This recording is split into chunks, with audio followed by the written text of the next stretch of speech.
3월 모평 고3 수학 확통 30번 풀어보도록 하겠습니다. 검은 공이 4개죠. 그리고 흰 공도 4개. 그리고 5명의 학생한테 나누어진다. 근데 가나를 보면요. A, B, C가 받은 개수의 합이 홀수다. 그리고 D는 학생 E보다 2배 받아야 된다. 이런 이제 얘기를 하고 있어요. 지금 흰 공 4개, 검은 공 4개 가지고 하는 건데요. 여기서 이제 여러분들이 이제 생각할 때 당연히 뭐 그렇게 하겠지만 지금 D가 이제 2보다 2배를 받아야겠죠. 그러면은 이제 예를 들면은 2, 4, 1, 2 이런 것들이 가능하죠. 자, 그런데 뭐 여러분들 이제 시도를 한번 해보면 만약에 2, 4가 되면 남는 게 2개밖에 없죠. 그래서 이제 이 경우에는 이제 모순이 나와요. 하지만 이제 이 1은 우리가 원하는 게 됩니다. 이 1은 3개니까 남은 애들이 5개잖아요. 그죠? 5개니까 가능하다. 5개가 남아있죠. 이렇게 가능하다. 자, 그래서 이제 이 가에서 홀수라는 거는 D가 받는 개수가 1개, 2개다라는 거를 이제 얘기하기 위해서 주어진 조건이다라고 볼 수 있어요. 가를 일단 가를 썼으니까 일단은 이제 우리가 홀수라는 걸 썼으니까 이제 검은 공하고 이제 흰 공을 나열하면 되는데 이제 여기가 가장 중요하죠. 그 다음에 우리가 뭘 생각해야 되냐면 그러면 이제 어떤 케이스를 할 거냐. 예를 들면 항상 쉽게 접근하는 게 좋아요, 여러분들. 예를 들면 여기 1개, 그 다음에 2개 이런 식으로, 그렇죠? 그 다음에 만약에 이제 모든 케이스를 한다면 1개, 2개인데 이제 하나는 검은색, 뭐 이런 거 가능하죠. 근데 여러분들 이제 항상 생각을 해야 될 게 뭐냐면 예를 들어보는 게 되게 중요한데요. 이런 것도 가능하죠. 근데 항상 그 예에는 어떤 기준이 필요합니다. 지금 우리가 하고 있는 게 자, 흰 공이 이제 3개일 때, 또 2개일 때 이렇게 하고 있죠. 그래서 흰 공이 하나일 때도 있을 거 아니에요. 그래서 이렇게 그때는 이제 흰 공이 하나다. 이런 식으로 이제 우리가 이제 예를 한번 들어주는 게 중요하죠. 요거는 흰 공이 하나일 때, 마지막에 이제 흰 공이 하나도 없을 때, 0개일 때는 이제 이런 모양이 되겠죠.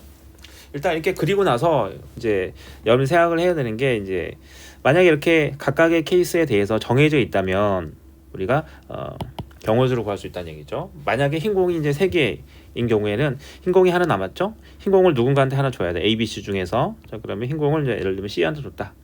자, 이런 경우가 3가지죠. 그리고 남은 애들 이제 검은 공이 4개가 있잖아요. 검은 공은 우리가 이제 A, B, C 예를 들면 뭐 개수를 X, Y 이제 Z라고 하면 3개의 합이 이제 4가 되니까 자, 3H 4가 되죠. 계산해주면 45입니다.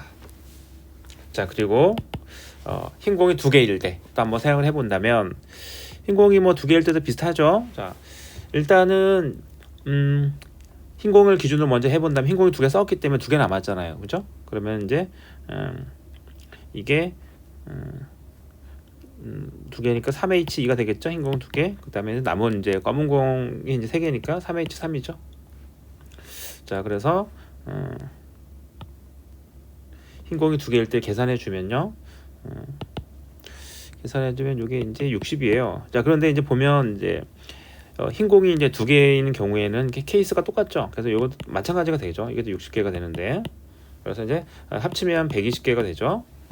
그래서 이제 여기까지 하면서 여러분들 어떤 생각을 해야 되냐면 경우수라는 거는 이제 쉽게 푸는 게 그렇게 중요하지는 않아요. 가장 중요한 건 정확도가 되게 중요한데 지금 우리가 하면서 어떤 생각이 드냐면 뭔가 반복된다는 인상을 받았죠. 예, 그래서 케이스가 똑같죠. 예를 들면은 흰 공 3개, 검은 공 3개 마찬가지 케이스일 거라 이거죠. 그 다음에 흰 공 2개랑 흰 공 1개인 경우랑 같겠구나 라는 생각을 우리가 하면서 들죠. 자, 그렇기 때문에 그걸 고려해서 그냥 개수를 따져주면 되겠죠. 여기는 이제 120개가 되고 여기는 45개가 될 거예요. 그래서 계산해주면 330개 이렇게 이제 우리가 대답을 해줄 수 있습니다. 자, 그러면 30번이니까 뭐 아주 쉽다고 할 수는 없겠죠.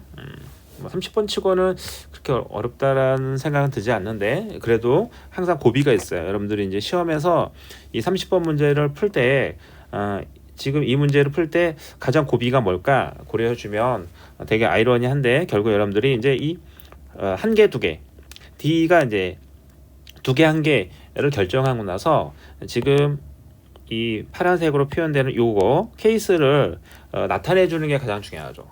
우리가 경우의 수에서 가장 중요한 거는 일정한 기준으로